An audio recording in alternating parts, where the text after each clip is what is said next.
Welcome to another Wealth Coffee Chat. Marvellous Monday. Hope you're well, folks, wherever you are. If you think it's Get Rich Quick, you're in the wrong place. This is the wrong podcast. This is the wrong live for you. Welcome to another Wealth Coffee Chat. Hope you're all awesome and well.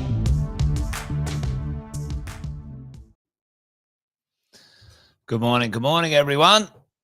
There we go. A little bit off the pace this morning, but let's see if we can get it on track. Hope you're well, folks. Let's get this puppy on the road. Morning, Wealth Coffee Chats again on a Monday, marvellous Monday. Hope you're well wherever you are, folks. Good to see you online. We've got a few of the early birds up and at it already. Chris is there. How are you, Chris? Good to see you, mate. Got the coffee going on. Good to see. There we go. Kevin's in the house, and it's his birthday. Kevin's birthday. Here we go. Happy birthday! Anyway, there you go. Good on you, Kevin. Good to see you, mate. Thanks for joining. Great to have you here. Whoever's behind the Facebook veil, there you go. Hey, as everything warms up, do some quick intros, and then we'll get into it as we always do, folks. But you guys know the drill. This is Wealth Coffee Chats. We're talking about property investing. We do this each weekday or thereabouts, mostly. At about 8:10. Try and sort some fact from fear. And the media is winding up a little bit at the moment, which is always good because when it does, it gives me something to talk about on these morning get-togethers. And there we go. Jeff's in the house as well. Going on a bit of a holiday, Jeff. Good to see, mate. There we go. Alex is there too. Hello. If you are new, though, make sure you pop a little hello in the chat like the regulars are doing. Be great to hear from you. And if you didn't already know, Jason Whitten is my name. There you go. Done the intros. Let's get into it today. Hey, what's going on? Some interesting headlines out there in the world of media and newspapers and bits and pieces. As you do, you keep an eye on a few things, and a couple of the interesting headlines that I've been having a bit of a giggle at. Property investors flee the market. Land sales boom in Sydney, crash in Melbourne. And the other one is that apartments or unit. I needed to grab that one. Units are now the choice of ownership or choice of purchase of a property. And let's dig deeper into that today, folks. Let's have a little look at what's going on, or thoughts or opinions or understandings of these things. What is happening here? Why is the media jumping on a little something and making trying to make a headline out of nothing? Bit of a shout out to my compadre Timmy Boyle. He provides a lot of these bits and pieces, bit of data. He hoovers it up all over the internet, and I grab a few of his things. So a bit of a shout out to Tim. Thank you, my friend. All right, well, let's dive in. Let's dive in. What's going on? Why is the media saying such things? And what do we think we should do about it as property investors? How do we act or react or interpret this information? We look at what's going on. We go, all right, well, is there any fact? Is there any data? Is there any information for us as property investors that we should be aware of? And the answer is yes. The answer is yes. All right. I'm going to do a question here. So the number of investor sales, folks, the number of investor sales has gone up ever so slightly, a certain percentage, 18% or something like that, down up from record lows, by the way.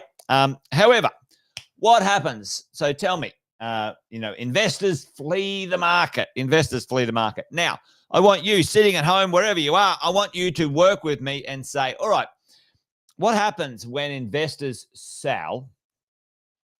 What happens when investors sell?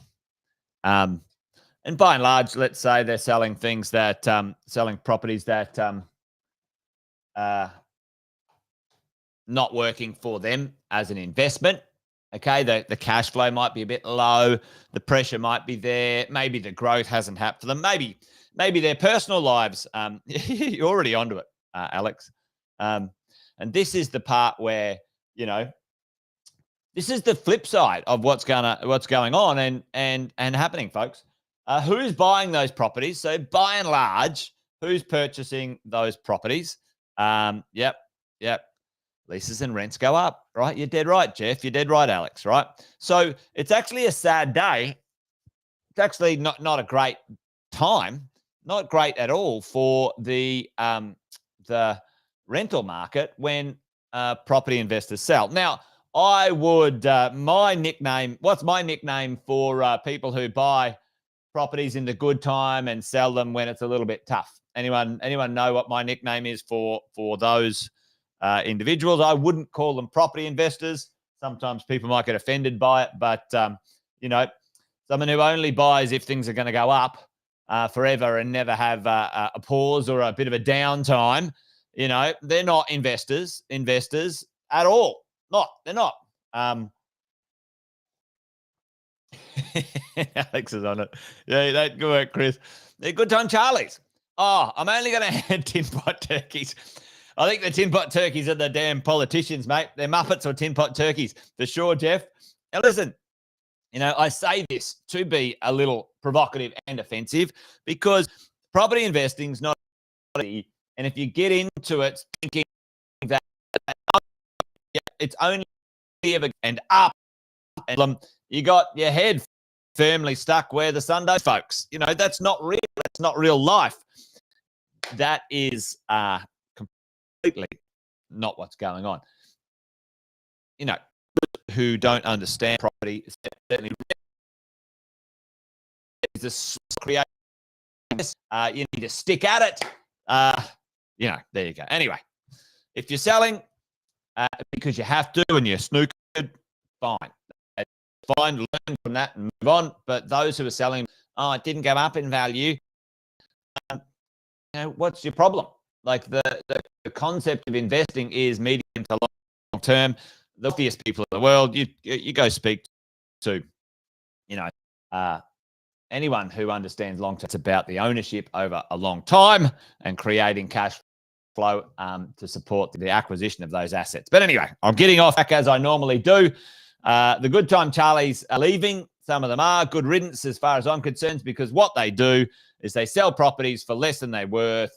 And then they really disrupt marketplaces if they get out all at once.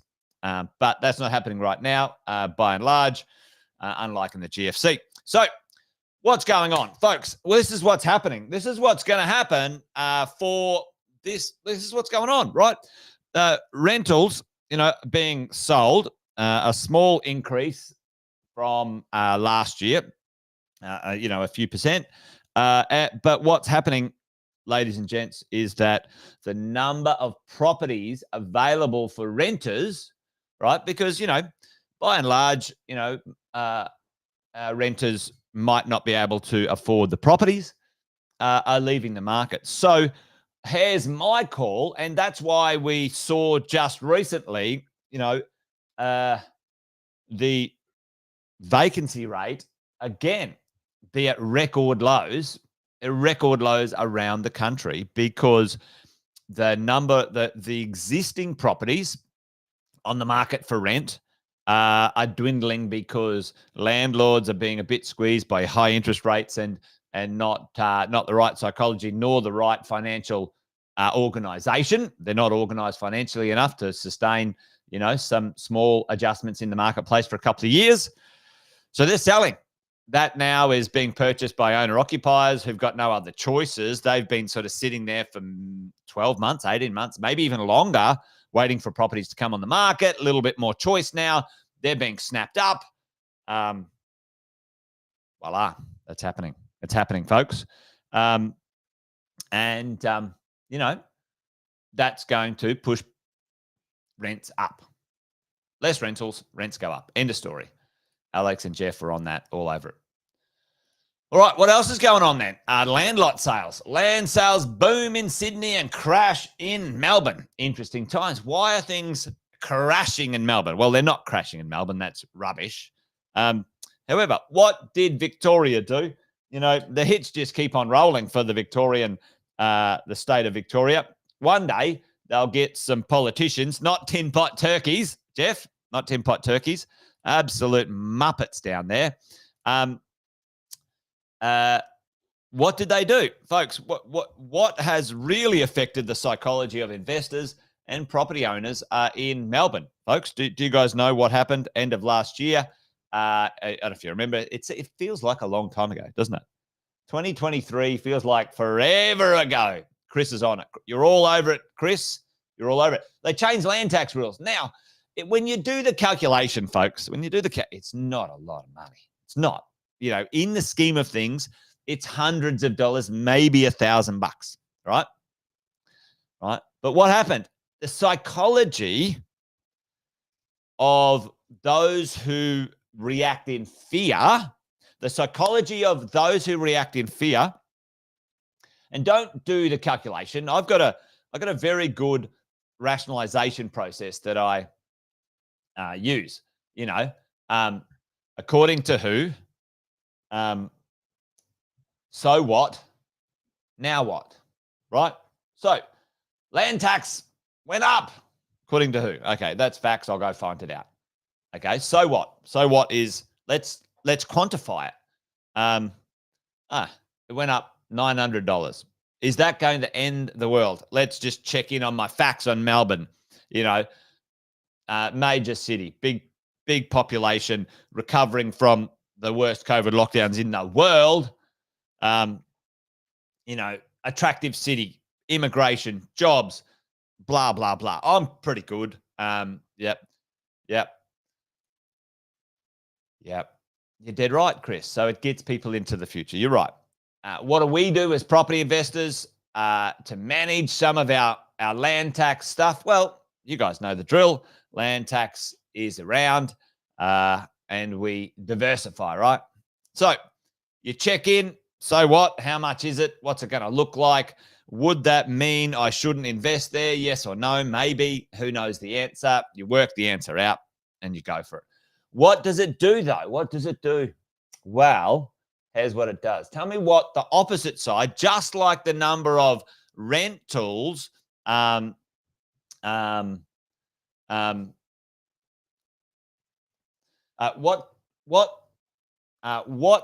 pressures does it have, folks, on the market when the psychology is going on? And Paul Paul said it perfectly. I couldn't have asked a better question.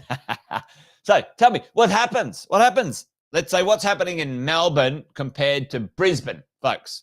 What's happening in Melbourne compared to Brisbane, or Melbourne compared to Perth, folks, in that space. Now, rental boom, rentals are going through the roof in Melbourne, just like many of the other states. But what's happening? And Paul said it absolutely perfectly here, right? He said it perfectly. He said, you know what? It's land tax this time. Last time, electrical gas checks, yada, yada. Wonder what's next. So in our minds, we're uncertain about what we're doing as property investors. We're going, bloody hell, what are they going to have a crack at next? Paul said this perfectly. I'm not going to sell, but I'm not bloody buying either. And fair cop. Fair cop. Like, why would you buy? You're like fucking like cat on a hot tin roof, right? Now, for me, I'd probably dive into that a little bit, Paul, and say, well, maybe if you've got one or two in Melbourne already, then you should be buying in other states, diversify. Maybe Brisbane's next, maybe Perth's next for you, maybe Sydney. Maybe you're already across all of that. Whatever. Whatever it is, this is what's happening. People aren't buying because they're uncertain. They're worried about what's next, okay? And that's the problem with the Victorian rules. Even though the impact might be only small in dollar terms, they've psychologically disturbed the investors, and that's what's happening, right? That's what's happening. However, here's the flip side. Here's my opportunistic side on this. What will happen? What is happening right now? One of the largest cities in Australia.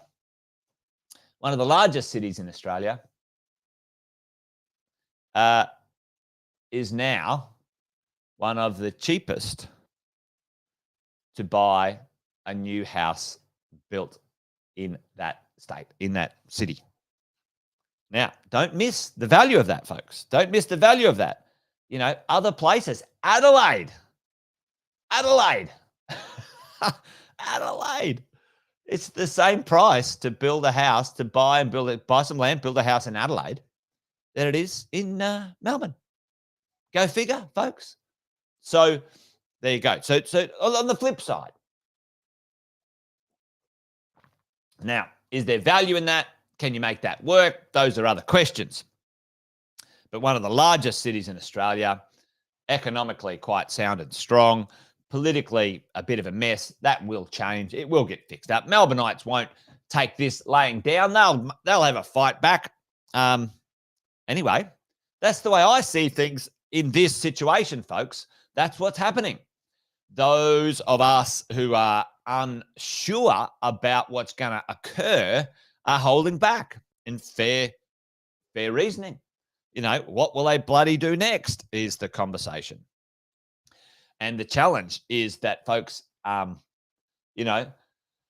dwelling commencements, the future is going to make it worse. Like all of this stuff that we've been talking about, there's a downward trajectory on this stuff. The commencements in Australia of developments are down pretty significantly, and the supply into the future, especially against the population. Look at this. This is quite a good one, and you've got to go check some extra stuff here, but, the supply down, the population, boom, up, massive, right?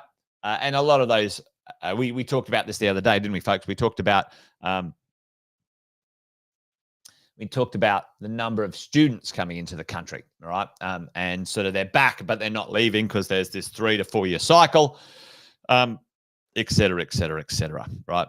So there you go. Anyway, a lot of things now. Units and houses. So houses, houses have pipped along forever and a day, pretty constantly. Now, one of the things, though, folks, tell me what's one of the things that's always missed on this graph here, right? So, you know what?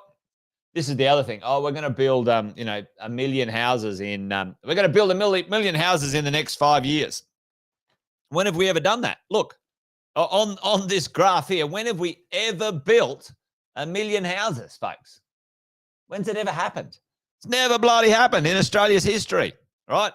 Ludicrous, the politicians pulling that shit.